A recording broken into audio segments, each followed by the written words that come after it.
Welcome to social post. నేను నిహాల్.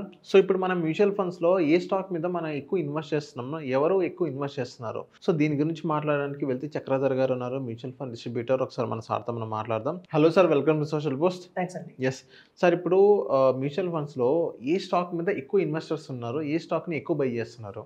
ఇది యాక్చువల్గా మ్యూచువల్ ఫండ్ కంపెనీస్ అండి. మనం ఏం చేస్తాము, సాధారణంగా మ్యూచువల్ ఫండ్స్ అంటే ఏంటంటే మనం కొనే కన్నా, అంటే మనం సొంత నాలెడ్జ్తో ఒక స్టాక్ కొనే కన్నా వయా మ్యూచువల్ ఫండ్స్ ద్వారా వెళ్తే ఒక మంచి ఫండ్ మేనేజర్ ఉంటారు. ఆ ఫండ్ మేనేజర్ ఉన్న అన్ని కంపెనీస్ మీద రీసెర్చ్ చేసి అలాంటి రీసెర్చ్లో వాళ్ళకి ఏదైతే మంచి స్టాక్ వస్తుందో దాని మీద ఎక్కువ ఇన్వెస్ట్మెంట్ జరుగుతుంది. సో సాధారణంగా నాకు ఒక అప్లికేషన్ వచ్చి ఒక తెలుసుకుందాం ఏ స్టాక్ మీద ఎక్కువ మంది కొంటున్నారు ఈ మధ్య కాలంలో అంటే 2024-2025 నుంచి గూగుల్లో సెర్చ్ చేస్తే ఎక్కువ మంది స్టార్ హెల్త్ ఇన్సూరెన్స్ స్టాక్ కొన్నారు.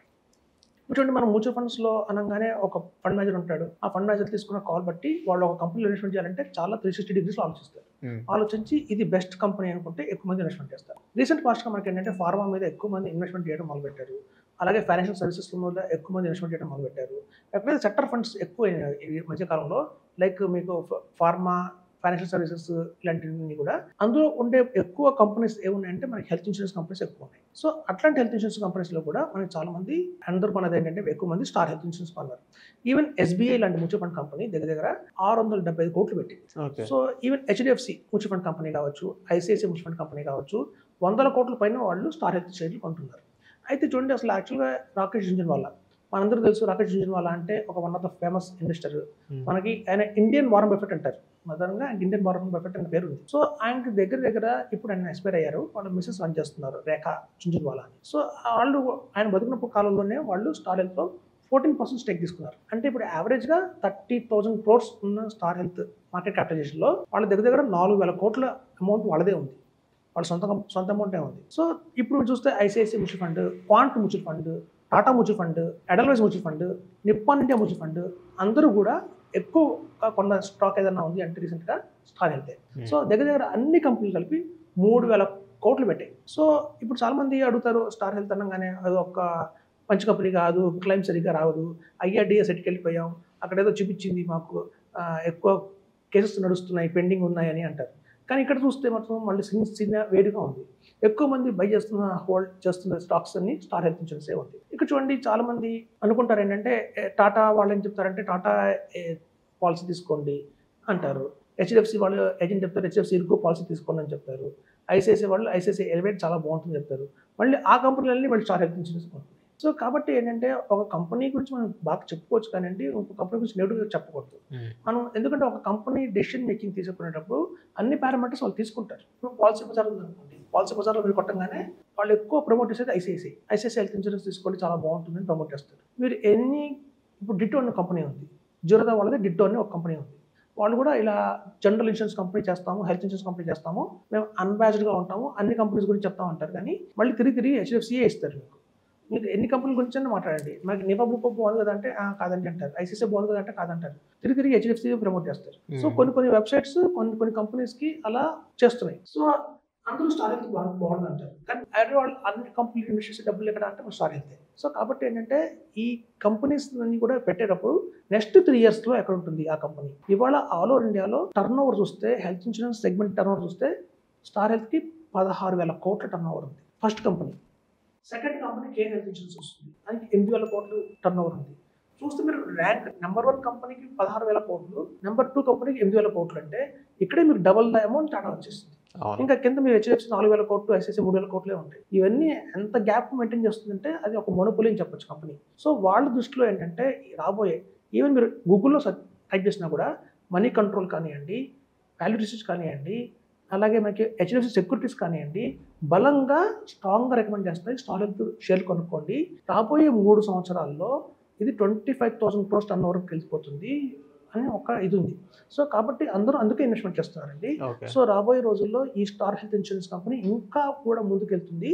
సో ఇట్లాంటి షేర్స్ కొనిపెట్టుకుంటే కనుక ఎక్సలెంట్ రిటర్న్స్ జనరేట్ చేయొచ్చనే ఉద్దేశంతోనే ఫండ్ మేనేజర్లు అందరూ ఈ కంపెనీని ఎక్కువగా బై చేస్తున్నారు. సో మనం ఒక మీడియాలో చూసి ఒక న్యూస్ విని ఈ కంపెనీ బాగాలేదు, క్లైమ్స్ రావట్లేదు అలా కాకుండా ఎందుకు ఇంతమంది ఇన్వెస్ట్మెంట్ చేస్తున్నారు అంటే కనుక దీని రూట్స్ చాలా స్ట్రాంగ్గా ఉన్నాయి. ఇప్పుడు చూడండి, చాలా మంది ప్యానిక్ అయ్యారు. నాకు కొంతమంది వీడియోస్ పంపించారు, అదేంటి క్లైమ్స్ రావా స్టార్ హెల్త్లో, హాస్పిటల్స్ వాళ్ళు కూడా వద్దంటున్నారు, అలా కొంతమంది ఏమవుతుందంటే 10 సంవత్సరాల నుంచి ఒక హెల్త్ ఇన్సూరెన్స్ కంపెనీలో ఉన్న స్టార్ హెల్త్లో ఉన్న వాళ్ళు కూడా భయపడి వేరే కంపెనీ మూవ్ అయిపోతున్నారు. అలా అవ్వడం వల్ల నష్టం కంపెనీకి బాగానే ఉంటుంది. చూడండి 10 years నుంచి ఒక కంపెనీలో ఉన్నారనుకోండి, మీరు ఎవ్రీ ఇయర్ 50,000 రూపీస్ ప్రీమియం కట్టారు అంటే మీరు 5 లక్షల ప్రీమియం ఆల్రెడీ కంపెనీ కట్టారు. ఇప్పుడు మీరు క్లైమ్ తీసుకునే అవకాశం టైం వచ్చింది. 50 years అతను 10 years కట్టిన తర్వాత 60 years వచ్చాక అతను క్లైమ్ తీసుకునే అవకాశం వస్తుంది. ఎప్పుడైనా హాస్పిటల్ అవ్వచ్చు.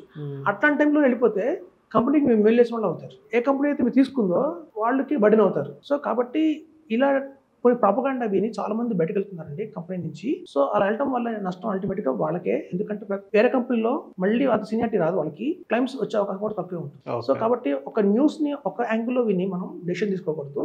అన్ని కంపెనీలు, ఎన్ని మ్యూచువల్ ఫండ్ కంపెనీస్ ఆల్మోస్ట్ కొన్ని వేల కోట్లు పెడుతున్నాయి. అలాగే ఫారిన్ ఇన్వెస్టర్స్ కూడా చాలా మంది ఎక్కువ మొత్తంలో 20,000 crores పెట్టారు. వాళ్ళు 20% దాకా వాళ్ళు పెట్టారు, అంటే 6,000 కోట్ల దగ్గర పెట్టారు. సో ఇట్లా డొమెస్టిక్ ఇన్వెస్టర్స్ కావచ్చు, ఫారిన్ ఇన్వెస్టర్స్ కావచ్చు, రాకేష్ జున్జున్వాలా లాంటి ఫేమస్ ఇన్వెస్టర్స్ కావచ్చు, మ్యూచువల్ ఫండ్ కంపెనీస్ కావచ్చు, అందరూ ఉమ్మడిగా ఒక కంపెనీలో పెడుతున్నారంటే దాని అర్థం ఏంటంటే ఈ కంపెనీ భవిష్యత్తు చాలా బాగుంది. సో ఆ కంపెనీలో పెడతానంటే ఆ కంపెనీ భవిష్యత్తు బాగుందని అంటారు, కానీ దాని వెనక ఒక మ్యానిపులేషన్ అన్న కొంతమంది చెప్తున్నారు. అది మ్యానిపులేషన్ కూడా అవుతుందా సార్? అది ఒక కంపెనీని మ్యానిపులేట్ చేయొచ్చు, 2 కంపెనీలు మ్యానిపులేట్ చేయొచ్చు, కానీ 10 మందిని మ్యానిపులేట్ చేయడం కష్టం. ఓకే. ఎందుకంటే అలా ఉండదు. ఓకే. ఎందుకంటే మ్యానిపులేషన్ అనేది మేబీ ఉండొచ్చు, 1 or 2 కంపెనీస్ చేయొచ్చు. ఓకే. మనం అక్రాస్ ఒక 100 కంపెనీస్ 96 ఫండ్స్ ఇన్వెస్ట్మెంట్ చేస్తున్నాయి. ఒకటి కాదు 96 ఫండ్స్ లో స్టార్ హెల్త్ ఉంది హోల్డ్ చేసి. కొత్తగా లాస్ట్ మంత్ 30 కంపెనీస్ మళ్ళీ కొత్తగా బై చేసాయి. ఓకే. 32 కంపెనీస్ ఎగ్జిట్ కూడా అయినాయి. ఇప్పుడు నిప్పాన్ వాళ్ళు ఏం చేశారంటే, నిప్పాన్ రిటైర్మెంట్ ప్లాన్ లో స్టార్ హెల్త్ ఉండేది. నిప్పాన్ రిటైర్మెంట్ ప్లాన్ నుంచి స్టార్ హెల్త్ తీసి మళ్ళీ నిప్పాన్ ఇండెక్స్ ఫండ్ లో పెట్టారు. ఓకే. మళ్ళీ ఆ కంపెనీయే వేరే ఫండ్ లో పెట్టింది, ఒక ఫండ్ లో ఇంకో ఫండ్ లో పెట్టి. అవును. సో కాబట్టి ఇది గ్రోత్ ఉందండి. సో కాబట్టి అందరూ కూడా అనుకుంటున్నారు. దీని వల్ల మనం చెప్పేది ఏంటంటే, ఈవెన్ ఇండివిజువల్స్ కూడా కొంత మేరకు స్టార్ హెల్త్ షేర్లు కొనుక్కోండి, మీకు రాబోయే 3 years లో మంచి రిటర్న్స్ అయితే వస్తాయని చెప్పచ్చు. అంటే ఇది రాబోయే 3 years అంటే షార్ట్ టర్మ్ అని అంటున్నారు. సో మీ షార్ట్ టర్మ్ లో మీకు రిటర్న్స్ వస్తాయని, లేకపోతే లాంగ్ ఎప్పుడైనా షేర్స్ అనేవి కూడా మనం లాంగ్ టర్మ్ కొనుక్కోవచ్చు అండి. ఓకే. కానీ షేర్స్ అనేవి ఎప్పుడు కూడా షార్ట్ టర్మ్ కూడా మనం చెప్తాము. ఓకే. వాళ్ళ 3 years లో ఒక 25,000 crores టర్న్ ఓవర్ అవుతుంది అంటే వరకు అది చాలా పెద్ద మాట. ఓకే. 3 years 25. అందుకే మీరు షార్ట్ టర్మ్ లో అయితే ఇప్పుడు పర్టికులర్ ఏదైతే మీరు స్టాక్ చెప్తున్నారో అదైతే మంచిది. అది లాంగ్ టర్మ్ అయితే అని చెప్పడం కాదు, మ్యూచువల్ ఫండ్స్ అన్ని కొంటున్నాయి. ఓకే. ఎప్పుడైతే ఫండ్ మేనేజర్ కొంటున్నారంటే వాళ్ళు అనలైజ్ చేస్తారండి, రీసెర్చ్ చాలా ఉంటుంది, బ్లైండ్గా ఇన్వెస్ట్మెంట్ చేయరు. సో వాళ్ళంతా స్టడీ చేసిన తర్వాత ఇన్వెస్ట్మెంట్ చేస్తారు. సో మీరు గూగుల్ ఎవరు కొట్టినా సరే ఈ కంపెనీ పేర్లన్నీ వస్తాయి.